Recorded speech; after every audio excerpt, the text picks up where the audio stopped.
আজকে আপনাদের দেখাবো আলু দিয়ে ব্রয়লার মুরগি রান্নার রেসিপি। তো প্রথমে আমরা মুরগিগুলোকে সুন্দরভাবে ধুয়ে কেটে নিলাম। কেটে নেওয়ার পর মুরগিগুলোর সাথে আমরা হলুদের গুঁড়া পরিমাণ মতো, হলুদের গুঁড়ার সাথে আমরা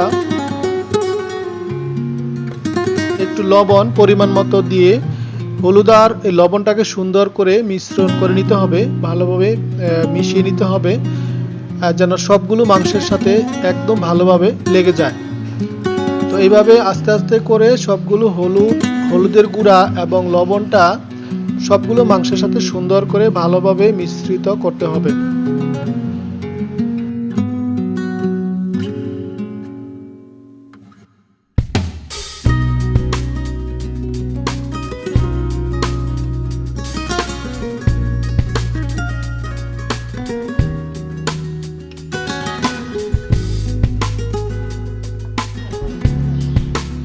তো এই ফাঁকে আমরা চুলায় একটু কড়াইয়া দিয়ে দিলাম। কড়াইয়া দেওয়ার চুলায় যখন কড়াইটা যখন হালকা একটু গরম হয়ে আসলো, আর তখনই আমরা তেলটা দিয়ে দিলাম। তো তেলটা আপনাদের পরিমাণ মতো দিতে হবে।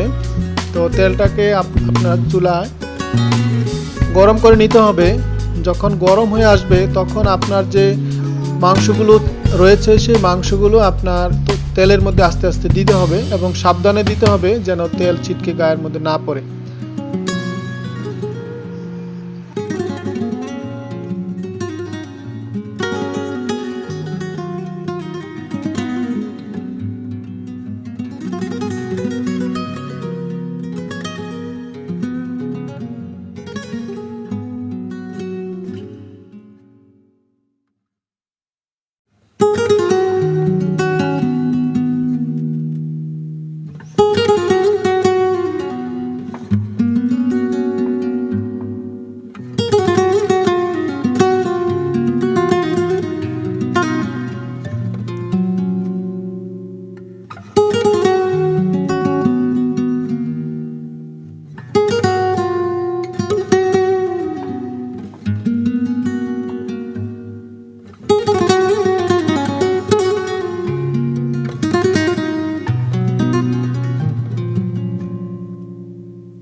তো মাংসগুলো এই তেলের মধ্যে দেওয়া যে মাংসগুলো সুন্দরভাবে উলটপালট করে দিতে হবে আর যেন ভালোভাবে এটা সিদ্ধ হয়ে যায় এবং ভাজা হয়ে যায়।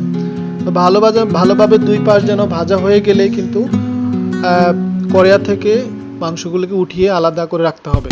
তারপরে এই একই কড়াইয়ার মধ্যে কুচি কুচি করা পেঁয়াজগুলো দিয়ে দিতে হবে এবং পেঁয়াজগুলো সুন্দরভাবে নেড়ে চেড়ে তেলের সাথে মিশ্রণ করে দিতে হবে।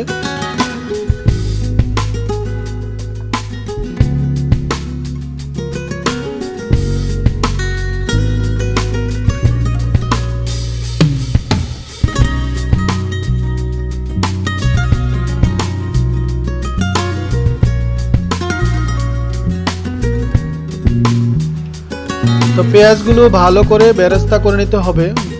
পেঁয়াজগুলোর যখন বাদামি কালার হয়ে আসবে তখন বুঝবো যে আমরা পেঁয়াজগুলো হয়েছে।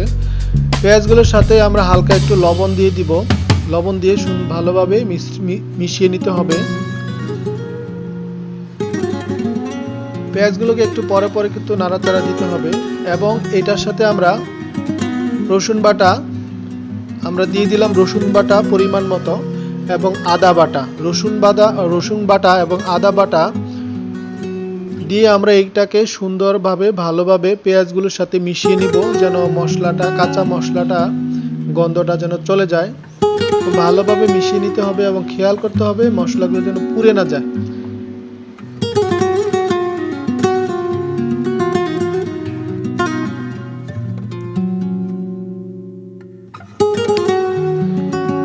আদা রসুন এবং পেঁয়াজগুলো সুন্দরভাবে ভেজে নিতে হবে। ভেজে নেওয়ার পরে ভালোভাবে ভেজে নিতে হবে যেন কাঁচা কাঁচা না থাকে। তো এই পর্যায়ে আমরা হলুদের গুঁড়া এবং মরিচের গুঁড়া দিয়ে দিলাম এবং সবগুলোকে একসাথে সুন্দরভাবে ভেজে নিতে হবে।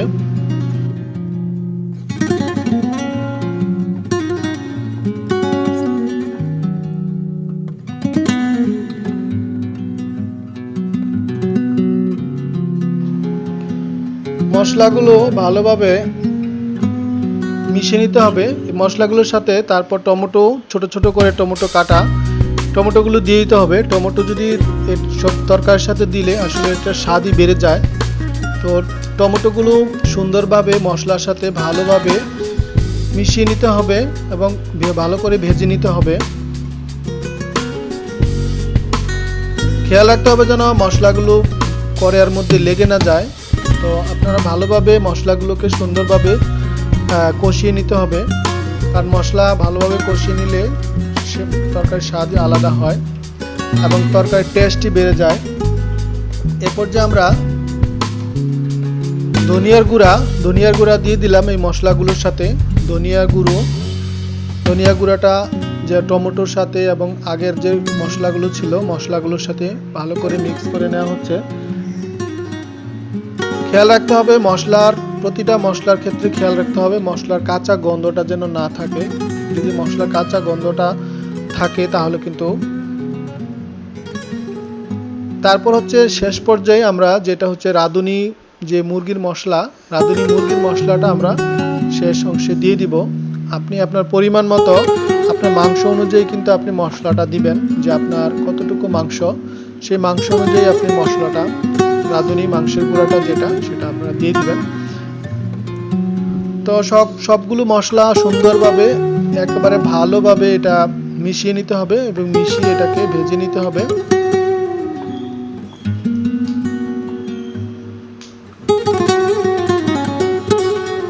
তো এই পর্যায়ে আমি একটু হালকা গরম পানি দিয়ে দিচ্ছি। আরেকটি পাত্রে আপনারা গরম পানি বসিয়ে রাখবেন, যেন এটাতে মশলার সাথে গরম পানি, কখনোই ঠান্ডা পানি দিবেন না, হালকা গরম পানি দিবেন, তাহলে কিন্তু এই তরকারির টেস্ট ভালো হবে।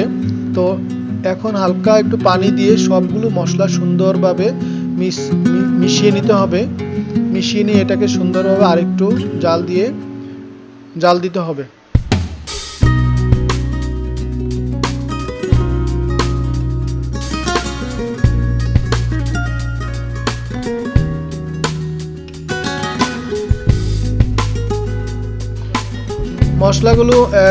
মশলাগুলো সুন্দরভাবে কষিয়ে নিতে হবে। মশলাগুলো যে চতুর্পাশে যখন তেল তেল ভাব চলে আসছে তখন বুঝতে হবে মশলাগুলো সুন্দরভাবে কষানো হয়েছে। কষানো মশলার সাথে এই যে আলুগুলো দিয়ে দেওয়া হলো। তো আলুগুলো হচ্ছে কাঁচাই রয়েছে, এই কাঁচা আলুগুলো আপনারা সুন্দরভাবে কেটে ধুয়ে রাখবেন আলাদাভাবে। মশলাটা যখন সুন্দরভাবে কষানো হবে তারপর হচ্ছে আলুগুলো এর সাথে দিয়ে সুন্দরভাবে কষাই নিতে হবে, যেন আলুগুলোর মধ্যে সবগুলো মশলা লেগে যায়। এইভাবে নেড়েচেড়ে আলুগুলো এবং মশলা নেড়েচেড়ে আপনারা এটাকে সুন্দরভাবে মিশিয়ে দিতে হবে।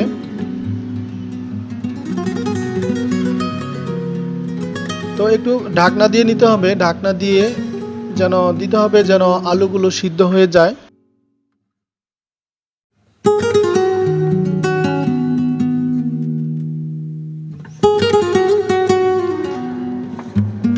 মশলা এবং আলুগুলোকে এইভাবে আস্তে আস্তে করে অল্প আঁচে সুন্দর করে কিন্তু ভেজে নিতে হবে। বেশি আঁচে দেওয়া যাবে না, তাহলে কিন্তু মশলাগুলো পুড়ে যেতে পারে। মাঝে মাঝে ঢাকনা দিয়ে দিতে হবে, ঢাকনা দিয়ে এই আলুগুলো যেন সিদ্ধ হয়। আবার একটু পরে পরে কিন্তু দেখতে হবে আলুগুলোকে এবং মশলাগুলোকে সুন্দরভাবে নেড়ে চেড়ে দিতে হবে।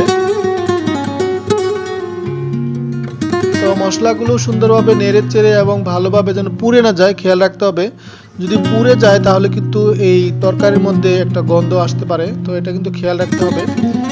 এরপর যে আমরা ভেজে রাখা যে মাংসগুলো আমরা আলু এবং মশলার সাথে সুন্দর করে ঢেলে দিয়ে একেবারে সুন্দর করে মিশিয়ে দিব। মশলাগুলো যেন সুন্দরভাবে মাংসের মধ্যে লেগে যায় সেটা কিন্তু খেয়াল করতে হবে।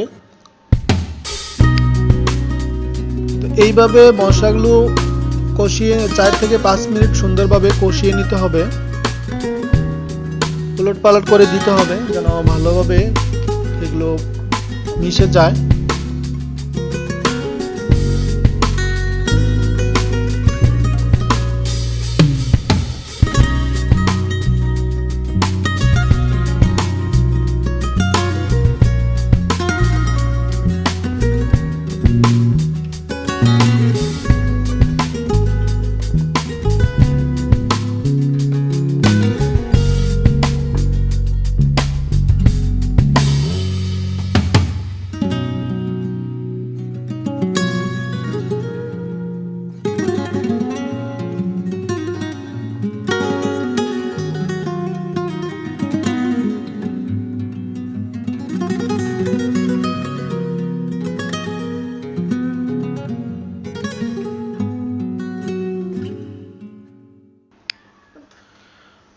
তো মুরগি এবং এই আলুগুলো ভাজার সাথে সাথে আমরা অন্য একটি পাত্রে একটু পানি বসিয়ে দিব। পানিটাতে যখন দেখবো যে গরম হয়ে আসছে,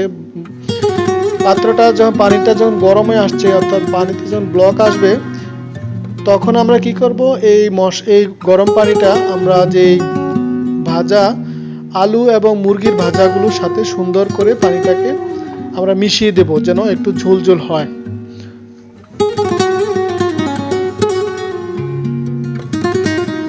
তো আমরা আমাদের যে কড়াই থেকে সবগুলো মাংসকে আস্তে আস্তে করে আমাদের যে পাতিলে পানি ছিল ওই পানিওয়ালা পাত্রতে নিয়ে যাচ্ছি। তো এভাবে হয়ে গেল আমাদের আজকে মুরগি এবং আলু এবং মুরগির খুব সুস্বাদু রান্না। আশা করি আপনাদের ভালো লেগেছে এবং আপনারাও ট্রাই করবেন আমাদের মতো রান্নার রেসিপিটা করতে। তাহলে যে রান্নার স্বাদ, অবশ্যই বাংলাদেশি খাবারের যে রান্নার যে স্বাদ অবশ্যই আপনারা পেয়ে যাবেন। তো সকলকে অসংখ্য ধন্যবাদ বাংলার রান্নাঘর থেকে। তো এরকম ভিডিও অবশ্যই আপনারা দেখতে পাবেন, তো সেজন্য আমাদের চ্যানেলটাকে সাবস্ক্রাইব করে রাখবেন, পাশাপাশি বেল আইকনটি আপনারা নোটিফিকেশনটি চালু করে রাখবেন। নতুন কোনো ভিডিও আসলে আপনারা সেগুলো পেয়ে যাবেন।